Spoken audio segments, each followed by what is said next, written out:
আসসালামু আলাইকুম ভাবি। আসসালাম। একটু রাত হইলেও চলে আসলাম, উকিল সাহেবরেও সাথে নিয়ে আসলাম। আসসালামু আলাইকুম। রাতেই করতে হবে শামসুল, কাল দিনের বেলা করলে হতো না? ভাবি, বিষয় সম্পত্তির কাজ যত তাড়াতাড়ি হয় ততই ভালো। তাছাড়া বড় ভাইয়ের বাড়ির ব্যাপার, এটা ঝুলে রাখি কেমনে? কি কস? বসেন। অগ বসাবসি পরে আপনি সাইন করেন।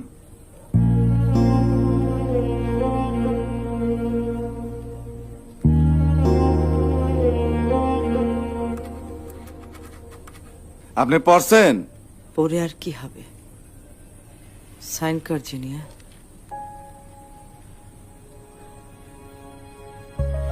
মা, তুমি এটা পড়নি? এ বাড়ি তো আমাদের মা, চাচা তো এ বাড়ি আমাদের লিখে দিয়েছে। কেন দিব না? এটাই তো হওয়া উচিত। আব্বা মারা যাওয়ার পর তোর বাপ, আমার ভাই সহায় সম্পত্তি সবকিছু দেখছে। আমি বড় হওয়ার পরে সবকিছু বুঝিয়ে দিছি। এই বাড়িটা করছে, আমার বাড়ি করার সময় ছিল। এগুলো তো আমি রবীন্দ্র কইছি না? সেই ভাইয়ের এতিম মায়েরা সম্পত্তি পাইবো না, এটা কি হয় ভাবি কন্ত? ভাই সাইন কর। মিষ্টি আনছো না? দেও। এই গল্প সাধারণত ঘটে। বাংলাদেশের অধিকাংশ নারী স্থাবর সম্পত্তিতে তাদের অধিকার পায় না, অথচ হওয়া উচিত এই গল্পের মতোই। এই নারী